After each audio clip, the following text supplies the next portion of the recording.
이야인 세월 이 자리에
세상에 흔들리는 것이 어디 너희들 뿐이겠는가?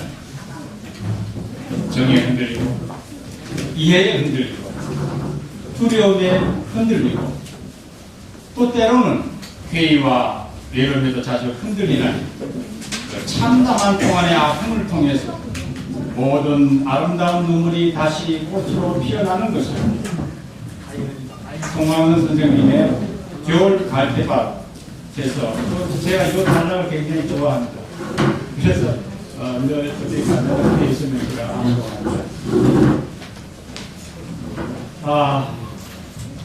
오늘 1부 진행을 맡은 추장순입니다.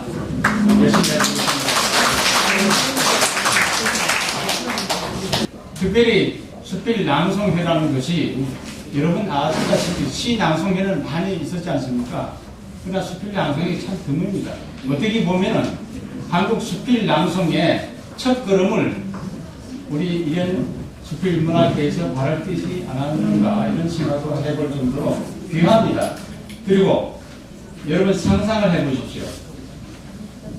많은 인원들이 오늘을 위해서 두세 달 전부터 그 긴 수필을 다 암송을 했습니다. 시 한 편 암송하기도 그리 쉽지 않습니다. 그 정성을 여러분들이 생각하신다면 정말 진지하게 경청해 주시고 아낌없는 박수를 쳐주시는 것이 마땅하지 않을까 이런 생각을 해봅니다.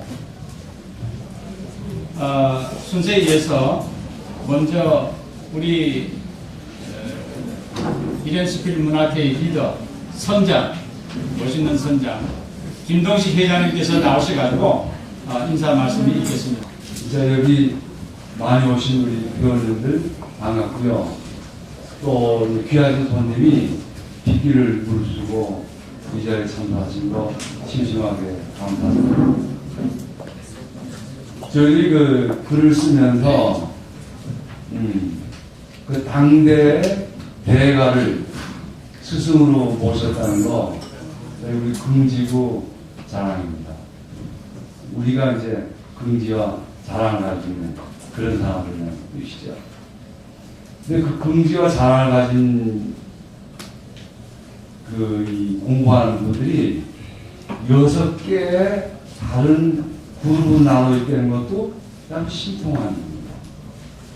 그 생성의 역사와 전통은 다르고 개성과 문화도 다릅니다. 그 6개의 팀들이 작년 말에 망렬하면서 야 이거 뭐 6개가 조금 노는 것도 좋지만 합치면 이게 상당한 뭐가 되지 않겠느냐. 나는 발설이 있어서 그 기회로 전번 5월달 스승의 날 우리가 이련회라는 이름으로 6개의 모임이 하나의 모임으로 발족을 했습니다. 그리고 오늘이 이제 이련회로서는 첫 번째 송년회를 가게 된 거죠. 근데 이제 그 회의 운영은 각 문우의 회장, 총무 이렇게 합쳐서 12명, 저 합쳐서 13명이 운영위원회라는 걸 만들어서 한 달에 한 번씩을 만납니다. 도대체 이런 애라는 어떻게 끌고 나가는가. 어디는 싸우기도 하고 다투기도 하고 토라지기도 하고 웃고 마시고 그러면서 송년회를 우선 어떻게 보낼 건지 그냥 뭐 만나서 웃고 헤어지느냐 이러다가 좀 의미 있게 하자 할 때 손 선생님이 늘 영원으로 말씀하신 게 있습니다.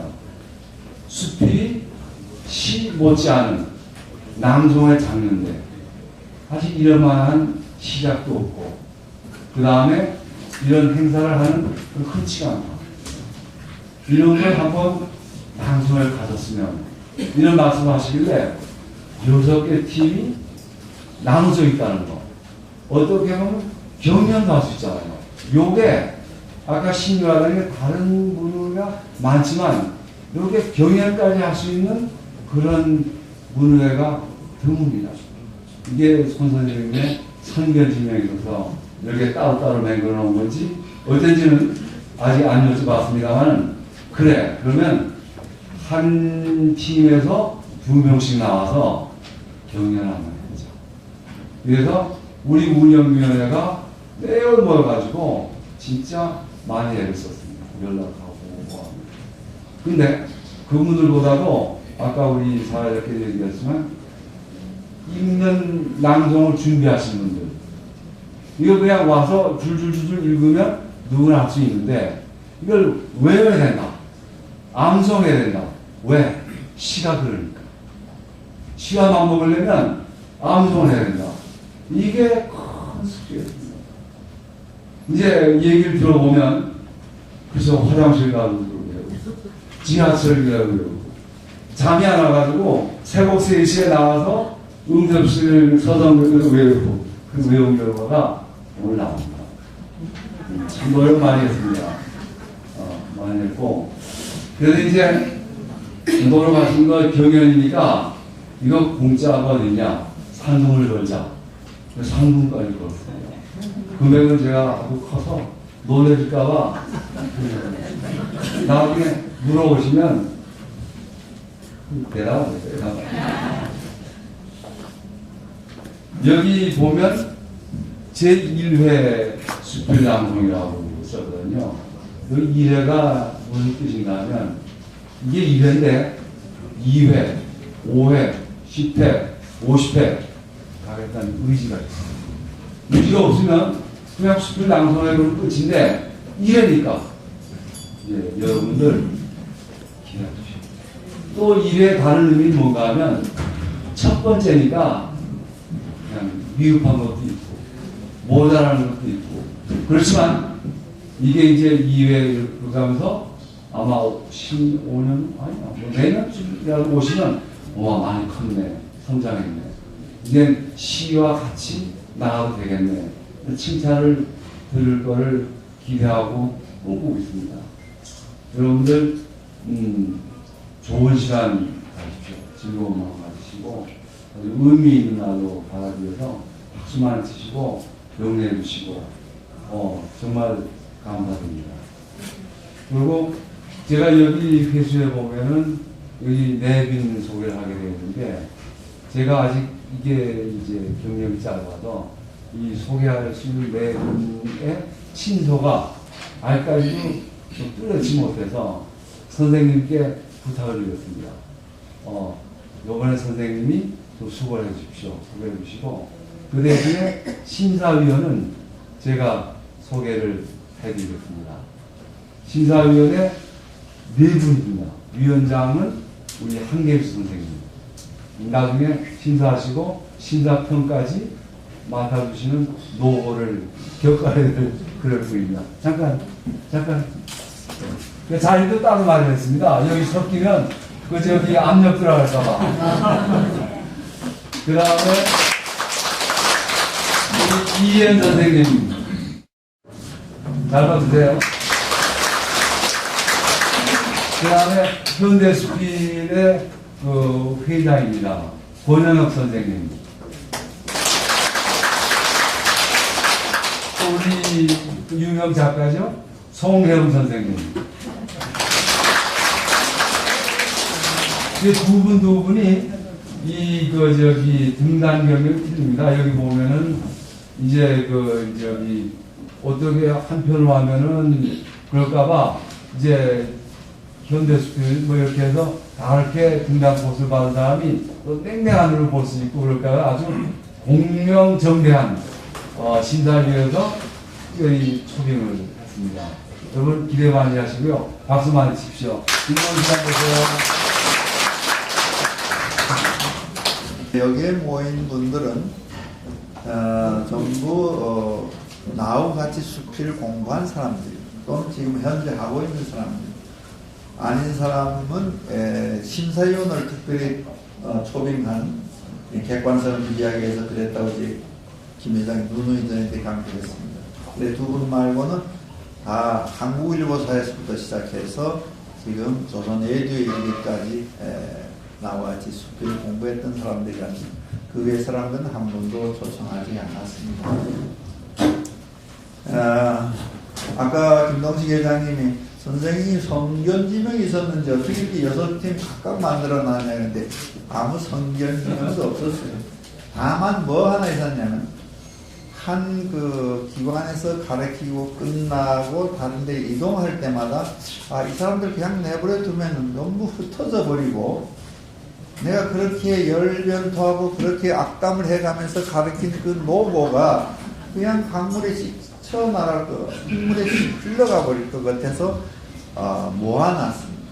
그래서 시민대학에서 2000년 시작했을 때 그때 사람들 중에서 15명을 뽑아서 잘 쓴 사람들만 발탁된 사람 그래서 동인을 만났는데 그때 거기가 롯데호텔 건너편이니까 미 문화원 자리였어요. 거기가 옛날 지명을 말하면 다동이요. 사다자 다동. 근데 월요일날 강의가 있었으니까 앞에서 다월회를 만들어서 오늘 지금 다월회 회원들이 어디 있어요? 한번 손 들어봐요. 예. 제일 큰 선배, 대선배. 근데 그보다 더 선배는 한국일보사에서 나와 같이 공부했던 맹난자, 조한수, 여기 분들이 전부 윤수경 여사, 한국일보. 몇 명은 지금 아직 들어왔습니다만 이따 오게 되겠죠. 근데 이분들은 조직을 만들지 않았어요. 왜냐면 거기 이미 송년회라고 있어요. 박영호 선생님께서 한국일보사 가르치면서 송년회라고 있었기 때문에 박영호 선생님도 가르치고 나도 가르쳤기 때문에 내가 나중에 인계 받아서 뭐 어쩌고저쩌고 하는 게 뭐 어때서 그냥 송년회를 그냥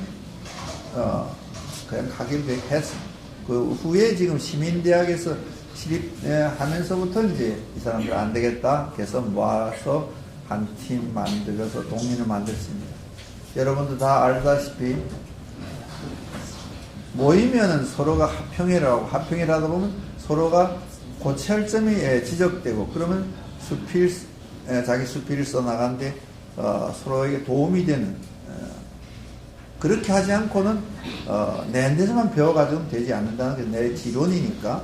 그래서 이제 다동에서 가르칠 때는 다우레, 그 다음에 광화문서 가르칠 때는 이제 느티나무, 그 다음에 저기 뭡니까 옛날 시외버스 있는데 마장동, 거기서 한 사람 오름회, 그 다음에 이제 또 이제 신세계 아카데미에서 사는 그 사람들은 이제 아가이회, 그 다음에 이제 중국문화원에서 가르치는 사람도 그냥 관두고 나오면 그냥 또 흩어질 것 같아서 이제 말끝내 청계천이니까 청계천가니까 하니까 청계천은 우리말로 하면 말끝내가 됩니다. 아가위는 그 신세계 아카데미에서 강의 끝나고 같이 점심 먹으러 가는데 그 죽전식 신세계 아카데미 그 녹지에 아가이 나무가 있었어요. 그래서 제자들 모두 불러서 이게 무슨 나무지 아느냐 모르죠 모두.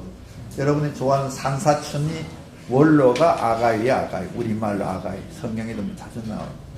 그래서, 이걸로, 회 이름을 짓자. 이렇게 돼서 했고, 마지막 막내인 이제 조선 에듀는 조선 에듀케이션 이제 삼성동에서 가르치는데, 거기에 모인 사람들로 또 조선예주, 거기는 이제 아주 좀 요새 근대적으로 조선예주 이렇게 지었어요. 그러다 보니까 6개의 동인이 형성되고, 그러다 보니까 작년 연말 때 나는 이런 발상을 못 했는데, 서민훈 선생이, 서민훈 선생이 어디 있죠?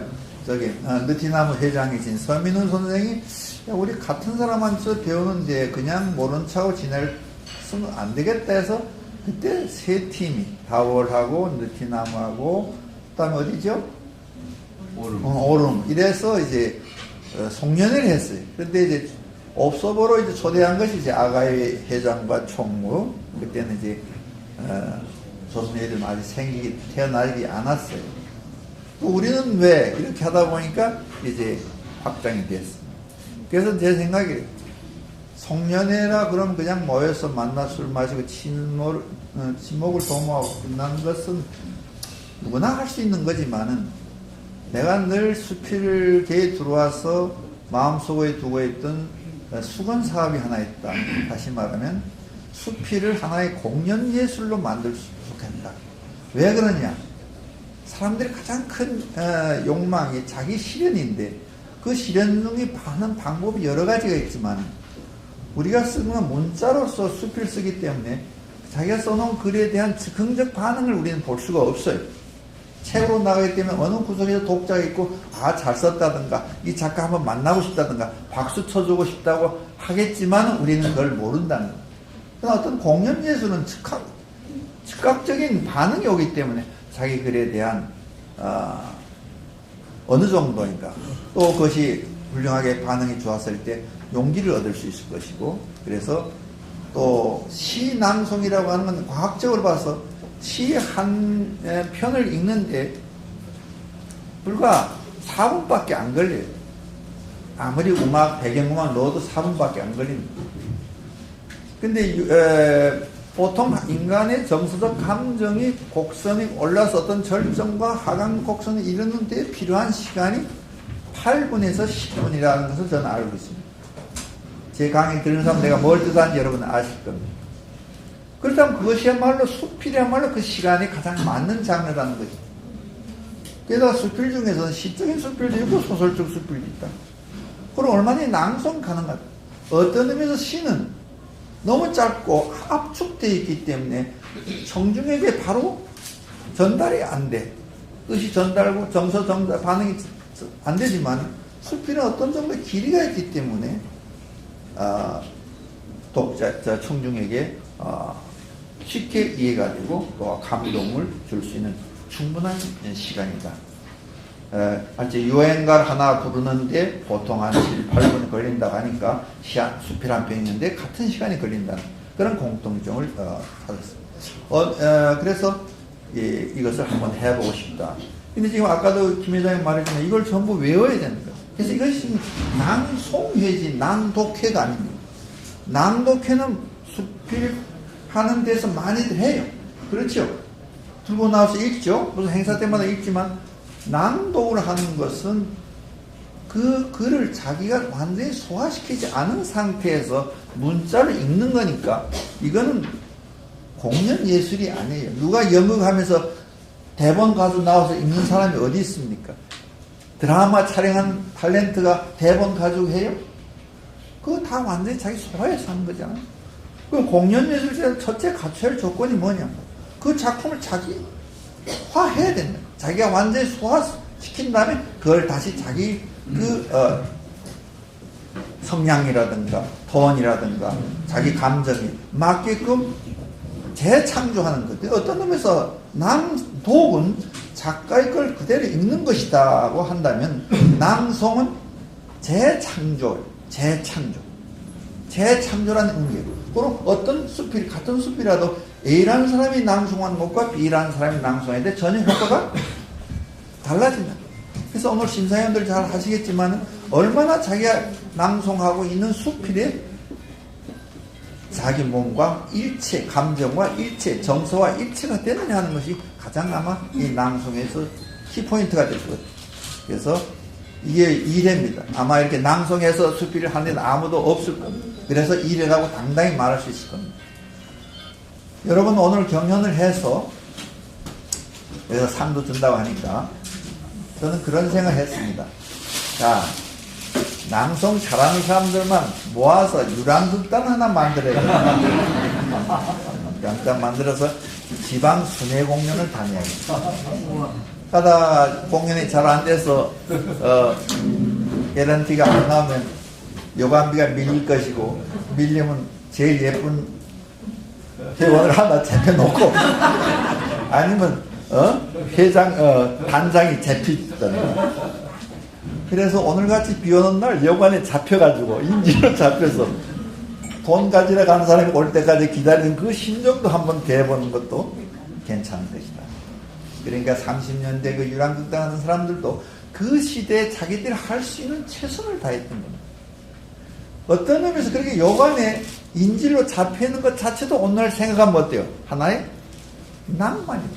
우린 너무 편하고 너무 완전하게 살려고 가끔 실수도 하고 실패도 하고 잡혀도 보고 그래야 되는데 너무 완벽하게 살기 때문에 낭만, 로망이 없는 시대에 우리가 스스로 딱딱한 사람이 되어가고 있다는 거예요. 그래서 한번 유랑극단 나를 따라 갈 사람들은 손 들고 이제 따라 나와. 비 오는 날 여관방에서 돈 가지러 가는 사람 올 때까지 기다리면서 옛날엔 직구댕 치고 600 치고 했는데 요새는 뭐예요? 고스톱 칩시다. 난 모르지만 배워서 아마 할게요. 어쨌든 오늘 송년회가 주가 아니라 낭송회가 주라는 거. 이게 쓴 대로 제1회 낭송회고 이것은 대한민국에서 또는 세계에서도 수필을 낭송한 일은 한 번도 없었습니다. 낭독은 수없이 많이 있었습니다. 그 점 유의해 주시고 격려 박수 많이 부탁드립니다. 감사합니다.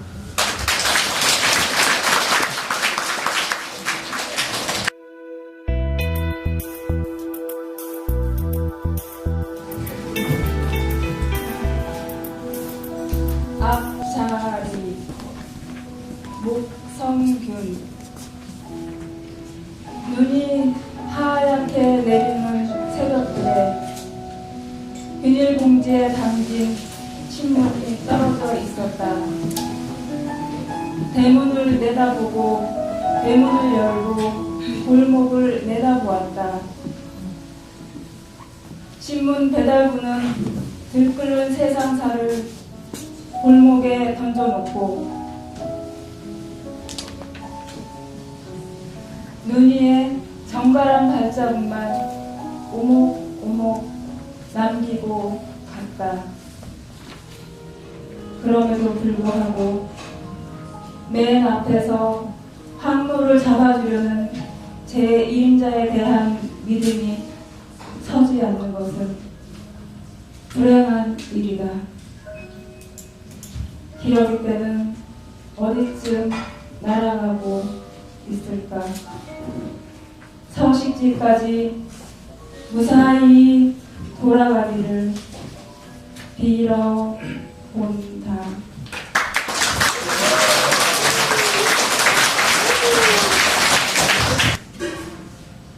새벽거리에서 먹는 크루아상. 당신은 아침에 제일 먼저 눈을 뜬다. 인디언 보초병처럼 살구머니 옷을 껴입고 방과 방을 가로지른다. 시계공처럼 조심조심 현관문을 닫는다. 됐다, 이제 바뀌다. 당신은 가장자리가 장밋빛으로 물든 새벽의 푸르름 속에 서 있다. 모든 것을 정화시키는 차가운 공기도 빼놓지 말고 언급해야 한다. 숨을 쉴 때마다 입에서 연기 같은 구름이 후후 빠져나온다. 천천히 앞으로 걸어간다. 금빛 햇살에 온몸이 물든 채 푸른색과 잿빛을 그리고 이제는 사라진 장밋빛을 통과한다. 하루가 시작되었다. 그런데 당신은 하루 중에서 가장 좋은 것을 이미 먹어버린 것이다.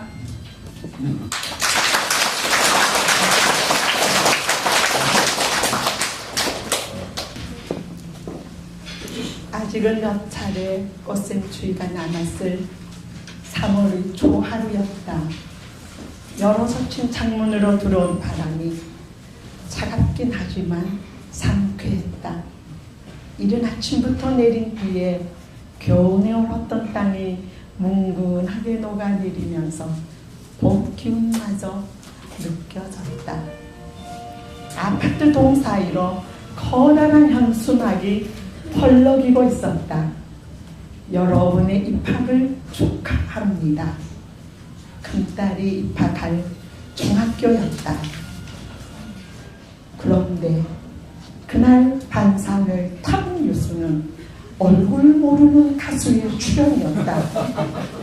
어떤 부인이 이렇게 말했다. 우리 동네도 가수가 살고 있나 봐요. 며칠 전 밤에 밤풀이 노래가 계속 들리던데요. 그러자 다른 부인이 말을 받았다. 그 말이에요. 아마 리허설 하는 것 같았어요. 앞뒤만 계속해서 부르는데 너무너무 간절해서 나도 마음이 짠하더라고요. 그리운 아버지 때문에, 그리운 남편 때문에, 술 한 모금씩에 취해서 불렀던 그 노래 때문에 나는 나도 모르게 얼굴 모르는 가수가 되어 있었다. 그러나 그 가수가 바로 나였다고 차마 고백할 수가 없었다.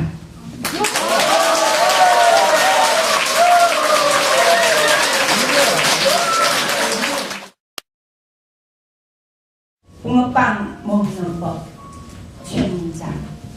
붕어빵 이야기가 나올 때마다 단골로 등장하는 화제가 있다. 어디부터 먹느냐 하는 것이다. 그야 당연히 머리부터지. 하느니가 있는가 하면 꼬리부터 먹는다는 사람도 있다. 누구는 숫째 100가지부터 먹는다. 붕어빵 하나 먹는 법도 사람마다 다르다.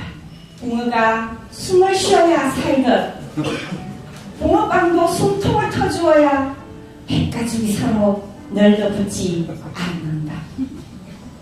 사람이건 붕어건 숨통을 막으면 얼마 못 가 시들어 버린다. 고맙습니다.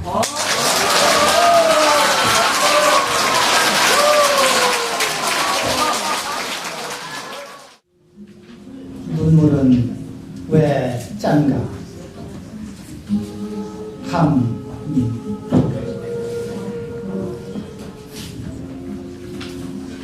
지난 여름이었습니다.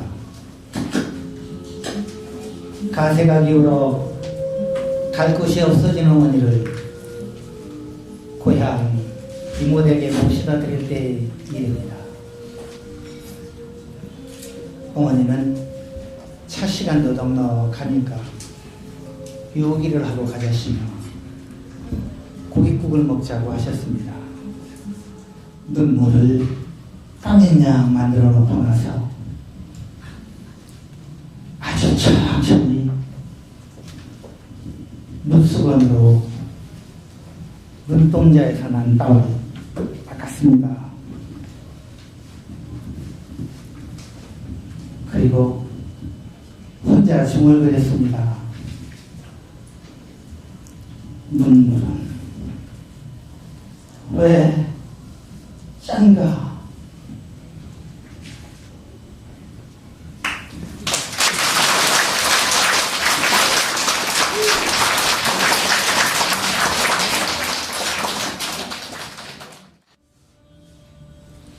어느 할아버지의 눈물. 아침 저녁으로 선선해진 초가을, 노인 전문병원에서 추석맞이 공연을 할 때의 일입니다.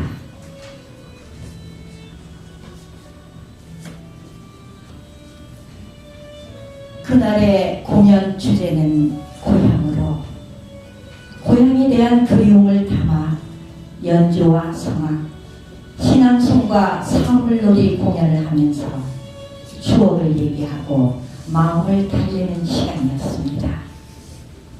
그런 만큼 프로그램 중간에는 특별한 시간도 마련했습니다. 노래요. 그리고 노래요. 흘러가는 강물의 어느 유역에서 풀리는 조국의 슬픔을 어둠이 내리는 저녁에 내가 띄우는 배의 의미를 노래요. 슬프도록 알리라.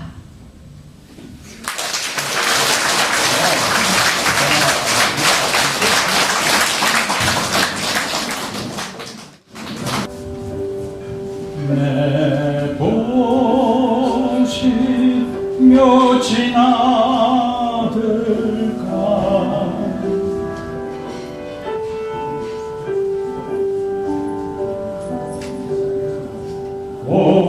오라동산에 달 떠오르니 그 또한 반갑구나.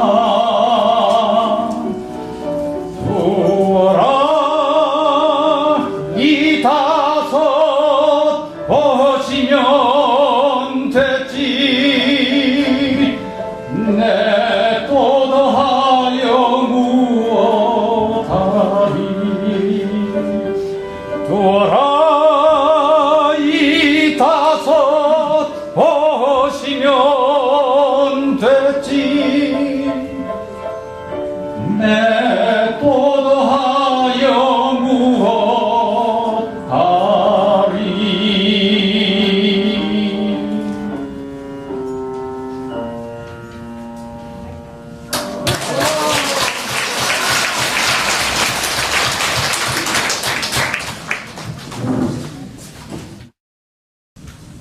세상에서 제일 맛있는 술. 난 아무래도 너무 일찍부터 술을 알았나 봐. 초등학교 3, 4학년쯤 됐지 싶은데 우리 아버지가 너무 면바지를 묻혀서 식소를 거느리셨거든. 식구라고는 달밤 내신이 엄마와 5살 위인 오빠는 논에다가 아버지를 도우셨고 내가 막걸리 참을 나가야 했어. 정말이지 세상에서 제일 맛있는 술이었어. 37년 독신 고집을 무너뜨리려 했을 만큼 7년 전이었으니까. 우물에 담가놓은 시원한 모인탕 같은 것이 입안을 해보고 넘어가더니 얼음처럼 차고 매끄러운 것이 식토를 따고 짤 하다가 갑자기 명치 끝에서 와 불이 붙는 거야.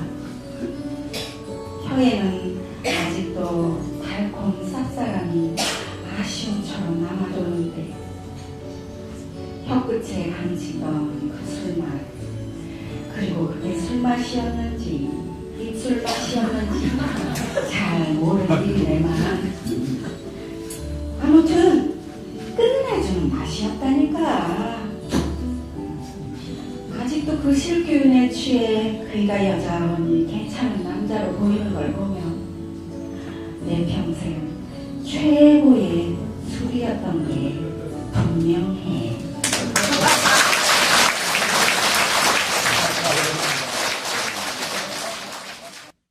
김 나의 소년 시절은 은빛 바다가 엿보이는 그 넓은 언덕길을 돌아 어머니 상여와 함께 꼽아서 돌아갔다. 내 첫사랑도 그 길에서 조약돌처럼 지었다가 조약돌처럼 잃어버렸다.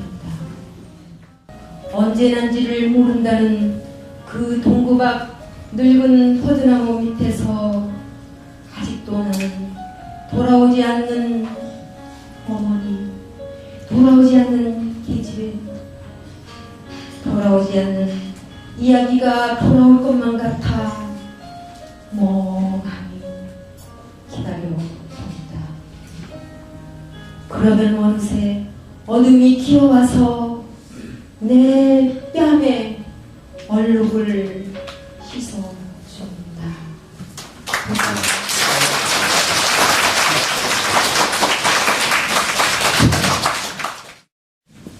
아름다운 통영의 섬, 호구, 바다, 그리고 노을, 6년 전. 물새가 물고 가던 씨앗을 바다에 떨어뜨렸을까? 통영 앞바다엔 조롱박 같은 섬이 여기저기 열려있다. 일렁이는 바닷물에 부표처럼 흔들리기도 하고 서로 떨어지지 않으려고 물 밑에서 손을 꼭 잡고 있는 듯도 하다. 진홍빛 바다에 풀어놓은 황홀한 고백, 찬란한 호흡. 그걸 가슴에 담아야 할 이에 뜨거운 고뇌를 아는가, 아리고 쓰린 상처를 생각해 보았는가. 사랑은 그렇게 절규하며 보내는 게 아니라고, 모질게 떠나는 게 아니라 했는데도 노을은 언제나 사랑밖에 모른다. 노을은 영원히 이별밖에 모른다.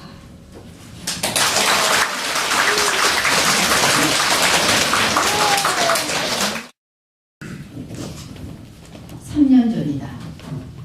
동네 작은 종합병원에서 정기검진을 하고 결과를 보러갔다. 진료실에 들어갔으나 의사는 고개를 갸우뚱하며 말이 없었다. 큰 병이라도 발견된 건 아닐까? 남들에게 인명은 실천이라고 말도 잘했는데 순간 몸이 얼어붙는 것 같았다. 의사가 내 쪽으로 몸을 돌리는 그 몇 초가 그렇게 길게 느껴질 수가 없었다.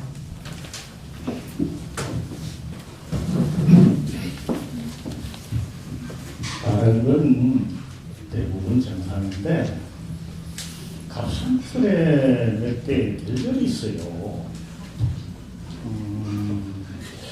2년 전에도 있었지만 크기가 자라지 않아 말을 안 했는데 아무래도 모양새가 안 좋아 보이니 친분이 있는 의사는 그냥 웃는다.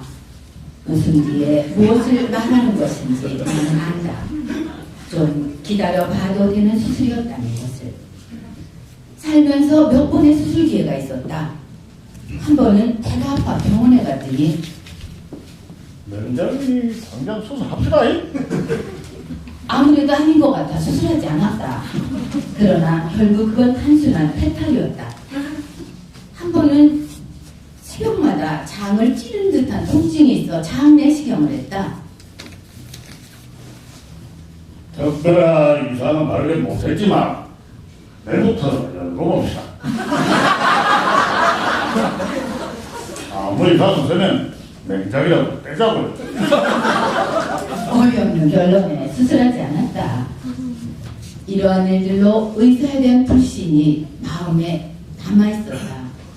다행히 나의 무지한 배짱에 행운이 따라주었는지 몸 안의 장기는 하나도 잃지 않았다. 이 행운이 계속되기를 마음속으로 혼자 중얼거려 본다.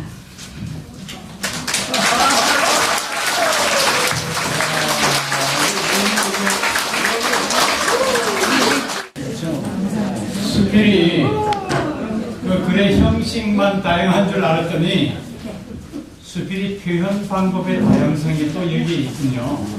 예, 글의 형식도 다양할 수 있지만은 표현하는 방법 또 굉장히 다양하구나. 그런 것을 느꼈습니다. 두 분 굉장히 수고하셨습니다.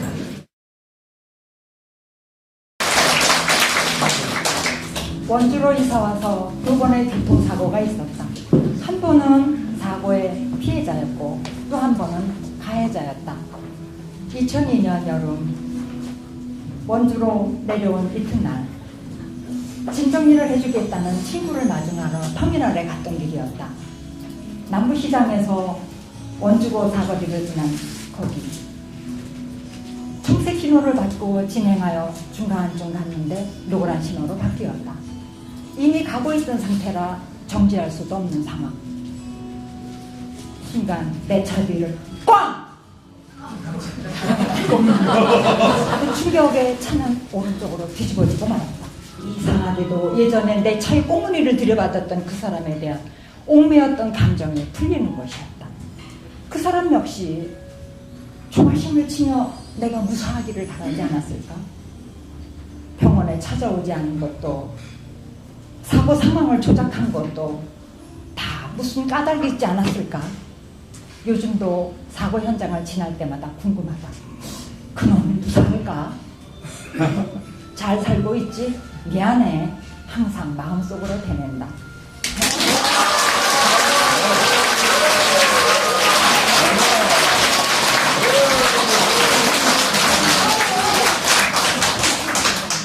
보스턴 심포니 피천드. 재즈라도 들으려고 다이얼을 AFK에다 다이얼을 돌렸다. 10월 어떤 토요일이었다. 뜻밖에도 그때 심포니 홀로부터 보스턴 심포니 75주년 기념 연주 중계 방송을 한다고 한다. 중계 방송이 끊어졌다. 7,000마일의 거리가 우리를 다시 딴 세상 사랑으로 만들었다. 하이든 심포니 제1악장은 무지개와도 같다. 감사합니다.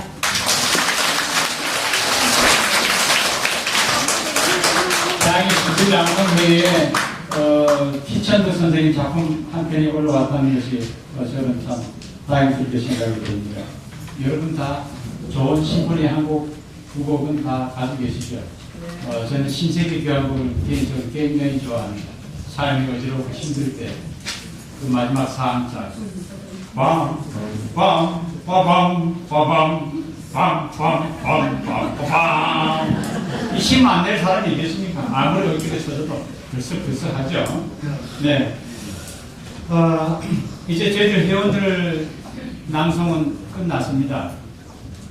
제가 이분께 수필 낭송을 부탁드린 것이 굉장히 사실 부담스러웠습니다. 여러 가지 연말에 바쁜데 그래도 기꺼이 해주시겠다고 해서 오늘 나오셨습니다. 특별 낭송으로 송강원 선생님의 마지막 순서입니다. 31번째 장미를 우리 최선옥 시인께서 해주시겠습니다. 시인께서 보시는 우리 수필 낭송은 어떤지 느낌이 어떤지 모르겠습니다. 31번째 장미 손광수. 남대문 꽃시장에 간 것은 4시가 조금 지나서였다. 3시면 화장이라는 것을 알고 있었지만 어떻게 하다 보니 들이대고 말았다. 생각했던 대로 꽃가게들은 거의 문을 닫은 뒤였다. 살 형편도 못 되면서 보석가게 앞에서 공연히 서성거리다가 시간을 너무 많이 보낸 것이 잘못이었다. 불이 켜져 있는 집은 비어섰지. 그나마 다행이다 싶었다. 아내가 좋아하는 노란 장미를 살 생각이었다. 그러나 다 팔리고 없었다. 대신 분홍 장미를 사기로 했다. 10송이 한 가발에 4,000원이었다. 내게 필요한 것은 30하고 한 송이니까 3다발을 사고 한 송이는 덤으로 받으면 꼭 맞아떨어지는 셈이었다. 지갑을 꺼내면서 꽃집 주인에게 말했다. 아주머니 3다발을 주세요. 아주머니가 꽃 꽃을 싸고 있었다. 이제 한두 송이 덤으로 끼워 넣으리라. 그러나 세다벌을 다 싸고도 덤을 줄 생각을 하지 않고 날 보고 서 있는 것이었다. 덤 없어요, 아주머니? 내가 낼 수 있는 가장 부드러운 음성으로 그렇게 말했다. 그러나 꽃장수 아주머니는 아무 감정도 섞이지 않은 음성으로 대답했다. 없는데요. 처음에는 농담인 줄 알았다. 30송이나 샀는데 덤이 없을 수 없기 때문이었다. 잠시 기다렸다. 그런데 아무 반응이 없었다. 내가 다시 말했다. 30송이나 샀는데 덤이 없어요? 나는 30송이란 말에 조금 힘을 주었다. 그러나 이번에도 대답은 마찬가지였다. 그렇게 못한다는 것이었다. 기분 좋게 덤으로 한 송이를 더 받고 싶었지만 안 된다니 어쩔 수 없는 일이었다. 나는 1,000원짜리를 내밀었다. 한 송이를 더 주십시오. 내가 들어도 내 말투가 좀 따뜻해져 있었다. 야박하다는 생각을 하고 있어서 그랬던 모양이다. 그런데 이번에도 대답은 마찬가지였다. 그렇게 못하는데요. 돈을 드리는데도요. 네. 기가 막힐 버릇이었다. 돈을 주어도 팔 수 없다니 이유를 물었다. 대답은 간단했다. 10송이짜리 한 단에서 한 송이를 빼고 나면 남은 9송이는 한 단 구실을 못하기 때문에 다른 송이에게 팔 수 없다는 것이었다. 그러면서 하는 말이 꼭 필요하다면 한 달을 더 사면 되지 않겠느냐는 것이었다. 무슨 말인지 알아들었지만 내가 필요한 것은 30송이도 아니고 40송이도 아니었다. 꼭 31송이여야 했다. 그렇다고 그 한 송이 때문에 한 다발을 더 산다는 것도 그렇지만 설사 그런다고 해도 남은 9송이를 어떻게 하느냐가 문제였다. 아무에게나 주워버릴 수도 없는 노릇이었다. 싱싱한 꽃을 사려고 일부러 멀리 온 곳까지는 좋았는데 여기가 도매상이라는 사실을 미처 생각지 못한 것은 나의 불찰이었다. 나는 잠시 머뭇거리고 있었다. 그때였다. 내 등 뒤에서 한 여인의 목소리가 들려왔다. 아주머니, 제가 한 다발을 살 테니 이분께 내 곳에서 한 송이를 드리세요. 그 한 송이에 깊은 뜻이 있는 것 같네요. 돌아다 보니 파바리 코트를 입은 중년 부인이 웃고 있었다. 처음부터 꽃집 주인과 내가 꽃 한 송이를 놓고 실랑이를 벌이는 것을 보고 있었던 모양이다. 너무 뜻밖이라 잠시 멍한 기분이었다. 주인 여자가 장미 한 송이를 덜어내 내 꼬무꿈에 넣었다. 나는 그제야 겨우 정신을 가다듬고 감사의 말을 건넬 수 있었다. 좀 쑥스럽기도 하고 고맙기도 하고 뭐 좀 그런 어정쩡한 기분이었다. 그렇다고 그냥 덥석 받기도 좀 그렇고 해서 아까부터 쥐고 있던 1,000원짜리를 주저하면서 그녀에게 내밀었다. 받을 리가 없었다. 그러면서 이렇게 말하는 것이었다. 제 동생이 꽃가게를 하고 있습니다. 오늘은 바쁘다기에 제가 나온 것입니다. 그러시냐고 하면서 나는 고개를 주워거렸다. 그러자 그녀가 또 다시 말을 이었다. 어떤 소중한 분의 생일인가 보지요.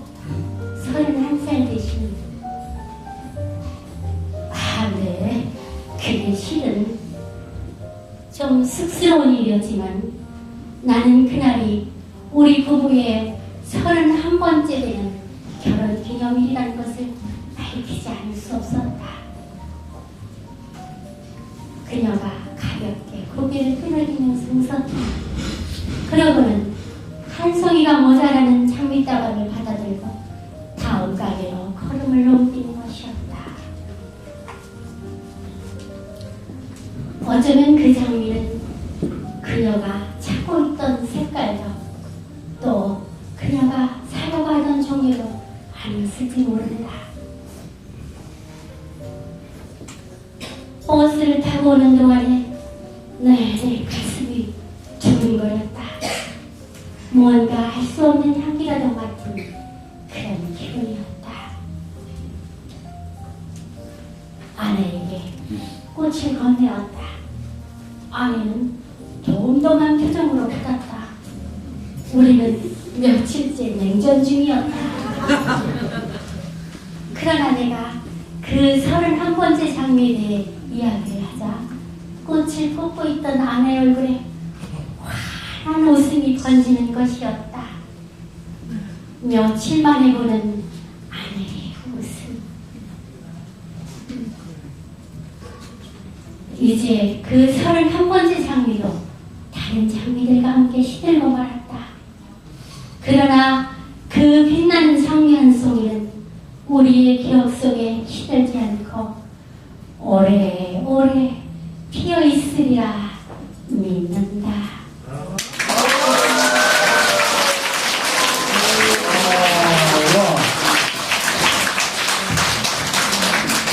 와, 네. 아, 최선호 시인께서 제가 몇몇 신문에 시 해설 연재도 하셨고 또 사색의 향기의 향기 매입 작가로 활동하시고 참 재능이 많으신 분인데 제가 낭송을 잘 하신다는 걸 알아서 부탁을 드렸는데 이만큼 잘하시는지 몰랐습니다. 그리고 또 자기 작품도 아닌 수필을 이 바쁜 시간에 외워서 완전히 외워서 이렇게 해주신 거 여러분 박수 한번 더.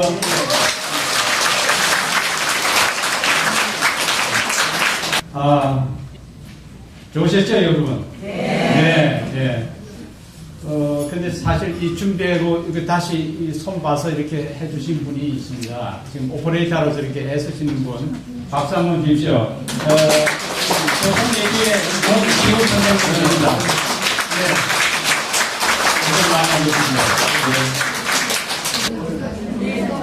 자, 여러분, 잔을 모두 높이 드시기 바랍니다. 오늘 굉장히 즐겁고 의미 깊은 수필의 어떤 형태의 변화, 또 낭송할 수 있는 수필이라는 걸 확인하는 그런 뜻깊은 날이었습니다. 우리 수필문학의 발전을 위하여! 감사합니다.